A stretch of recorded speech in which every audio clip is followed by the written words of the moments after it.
du cabaret frappé est sorti. Cette année, le festival 100% gratuit de l'été grenoblois aura lieu du 9 au 13 juillet dans le Jardin de Ville. Il accueillera entre autres la franco-camerounaise Sandra Nkake ou Ma pauvre Lucette et toujours des animations pour tous les âges. Des nouvelles beaucoup moins fraîches de la sécheresse qui risque de sévir encore fort cette année. Par endroits, ça a déjà commencé et les animaux en souffrent aussi, comme les poneys dont s'occupe l'association Elle et compagnie dans le Grésivaudan. Et puis, je recevrai Joseph Sifakis qui donne ce soir une conférence sur le campus au sujet des intelligences artificielles. Prix Turing 2007, le Nobel d'informatique, ce scientifique est le fondateur du laboratoire Verimac de Grenoble. Bonsoir à tous, ravi de vous retrouver dans ce JT du mardi 9 mai 2023, du lundi au vendredi à partir de 18h, l'essentiel de l'actualité du Grand Grenoble. On monte le son du 9 au 13 juillet à Grenoble pour la 23e édition du Cabaret Frappé. Le principe reste le même, des concerts et des animations gratuites au cœur de l'été et de la capitale des Alpes, dans le Jardin de Ville. Le programme a été dévoilé en début d'après-midi, prévu pour satisfaire les 10 000 personnes qui se pressent habituellement chaque soir. Toujours plutôt sur une programmation qui va accueillir des artistes qu'on ne connaît pas forcément, donc on est plutôt sur des artistes découvertes.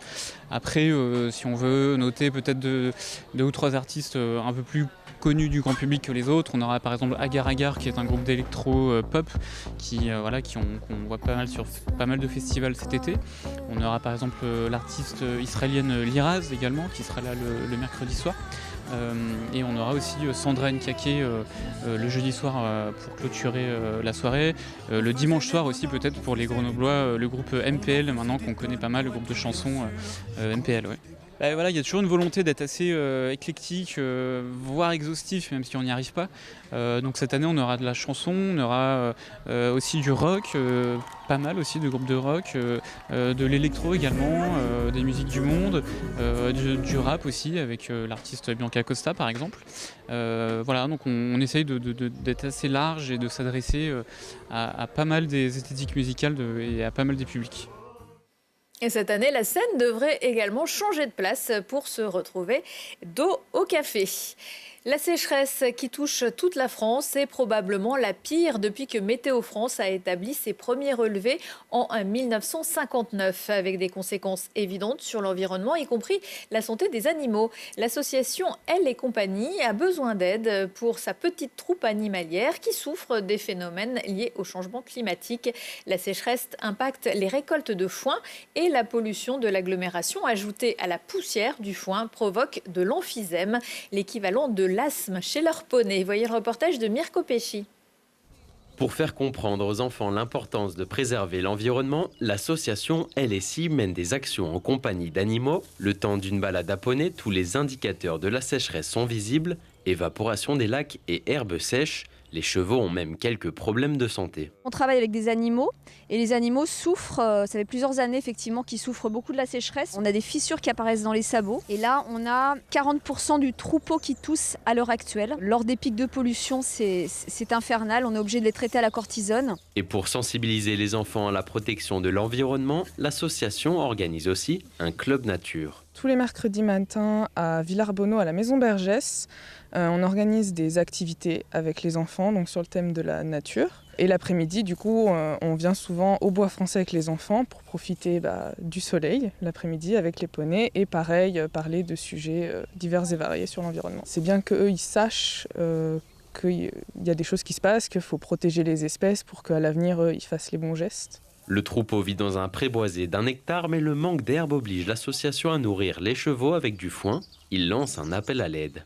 On aurait besoin de personnes qui nous prêtent des champs, des prés pour pouvoir les nourrir toute l'année à l'herbe. Au niveau de la respiration, si on pouvait avoir des parcelles peut-être qui étaient un petit peu plus éloignées de l'agglomération, ça serait bien aussi.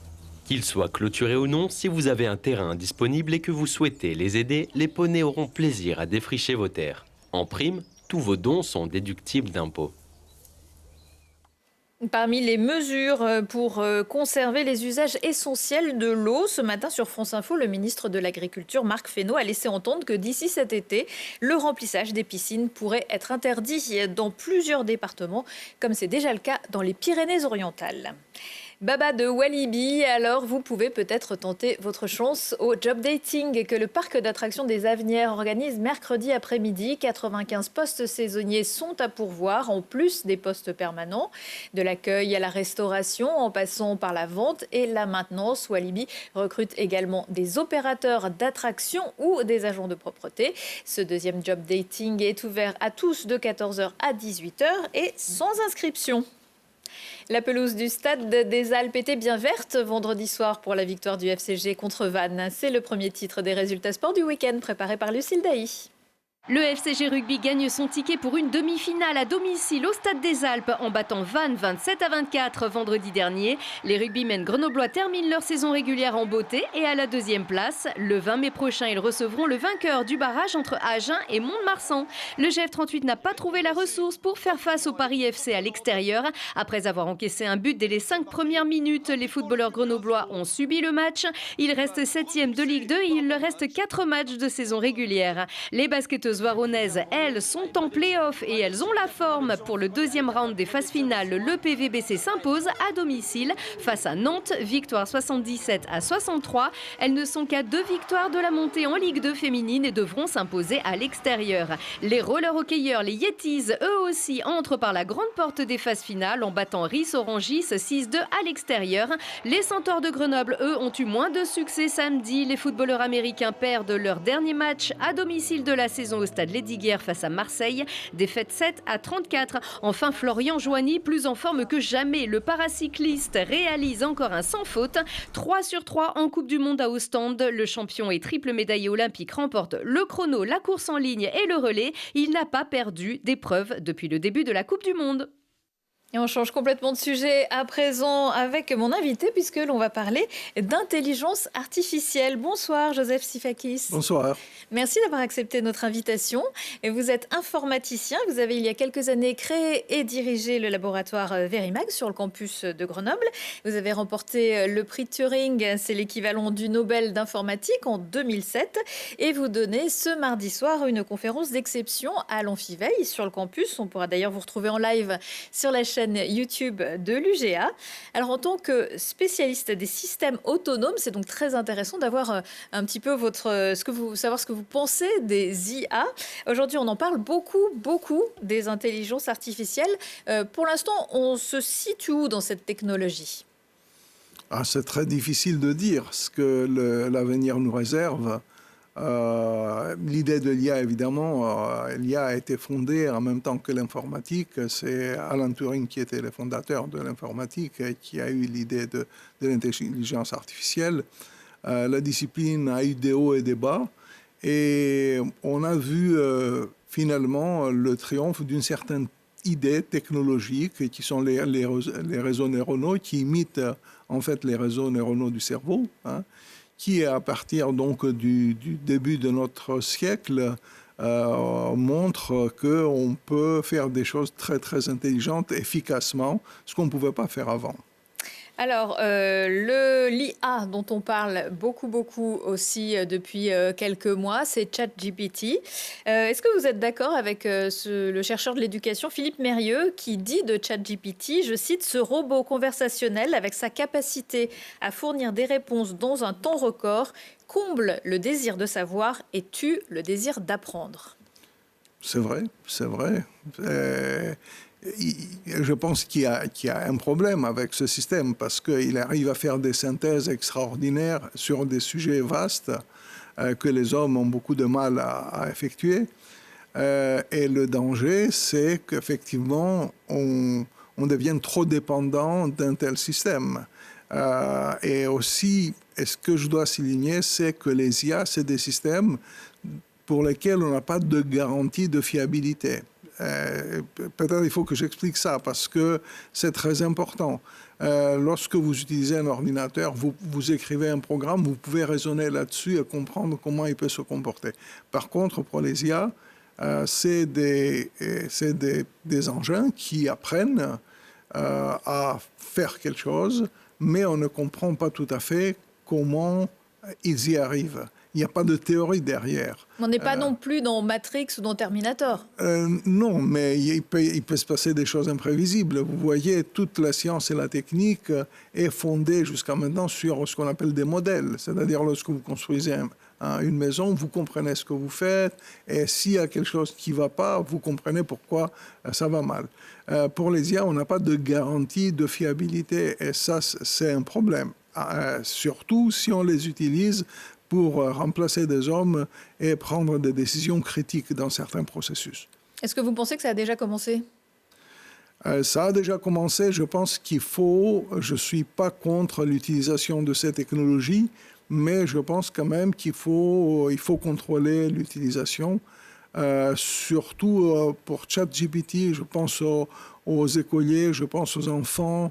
Je pense que pour un jeune homme, ce qui est très important, c'est d'apprendre à être créatif, pouvoir choisir, prendre la responsabilité de ses choix, etc. Et ce serait très dangereux que les jeunes deviennent trop dépendants dans la prise de leurs décisions et dans la gestion de leurs choix et de leur liberté. C'est ça, c'est une question aussi de liberté. Dangereux. Oui, bien sûr, bien sûr. Et ce que j'ai dit et j'écris, c'est que le danger, c'est pas que les machines deviennent plus intelligentes que l'homme, ça se passera jamais, mais que nous, on devienne trop dépendants des machines.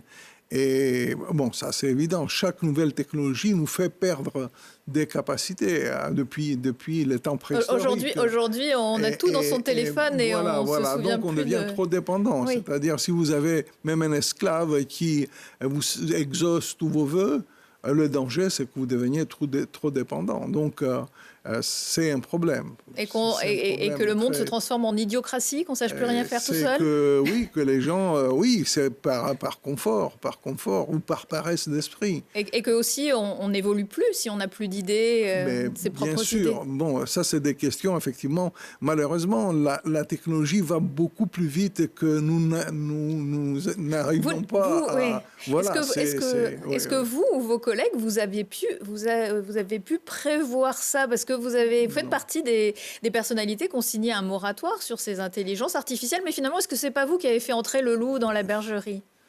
Bon, c'est beaucoup plus compliqué. Il y a les grandes entreprises technologiques qui poussent dans une certaine direction, qui aussi, dans tout ce qui est recherche IA, il faut le souligner, ils mettent beaucoup de moyens, il faut des infrastructures énormes, il faut beaucoup d'argent. Et les académiques dans cette affaire, dans cette opération, sont quand même à la traîne. Et disons, si les grandes sociétés veulent leur donner de l'infrastructure, ce qu'on appelle des datasets, donc c'est là les grandes entreprises qui ont quand même des motivations pas tout à fait les mêmes que les académiques et qui mènent le jeu ici. Est-ce que, donc, pour l'instant, vous vous dites qu'il faut lever le pied là-dessus, il faut s'interroger, se poser des questions? Oui. Et là, je pense que les gouvernements, les institutions doivent prendre des décisions d'urgence. Oui. Rapidement, est-ce que vous voyez quand même des bénéfices à ces intelligences artificielles? Il y a énormément de bénéfices. Moi, je n'ai rien contre la technologie. La technologie est neutre. C'est la responsabilité de l'homme de l'utiliser comme il faut. Et c'est les machines peuvent nous servir comme peuvent nous détruire. Ça dépend de comment on s'en sert. C'est comme l'arme nucléaire ou c'est comme l'énergie nucléaire. On peut faire de l'électricité, on peut tuer les gens. Merci beaucoup, Joseph Sifakis. Et si on veut approfondir tout ça, évidemment, c'est passionnant. Je rappelle que l'on peut retrouver votre conférence sur l'intelligence artificielle sur la chaîne YouTube de l'UGA. Merci. Merci. Dans l'agenda également, pour les amateurs de montagne et d'histoire, la Maison de la Montagne à Grenoble accueillera mercredi l'écrivain Cédric Gras. L'auteur de Alpiniste de Staline, prix Albert Londres 2020, viendra échanger sur son nouveau livre Alpiniste de Mao, l'histoire de la conquête ou pas de l'Everest en 1960 par deux prolétaires pour légitimer le règne du grand timonier et son autorité sur le Tibet. Des extraits de films chinois sur cette expédition seront également projetés. Entrée gratuite à 18h à l'amphithéâtre de la Maison du Tourisme. Moins sportif comme périple, la promenade intérieure proposée par Solène Boyorn. Mercredi à l'Hexagone à Mélan, un conte initiatique en musique et en images, une promenade dans notre corps pour visiter nos organes comme autant de paysages fantastiques et peut-être découvrir où se rangent et se déploient nos émotions. C'est à partir de 6 ans. Un hymne à la danse au Grand Angle de Voiron mercredi soir avec Hit Danza, composé de 18 danseurs de différents pays sélectionnés en fin de formation. Le ballet junior barcelonais Hit Danza crépite de fougue. Il compose un menu de haute volée mêlant les styles et les influences autour de 4 pièces dont le saisissant Cash d'Akram Khan, créé en 2002. Un spectacle étourdissant d'énergie et de beauté.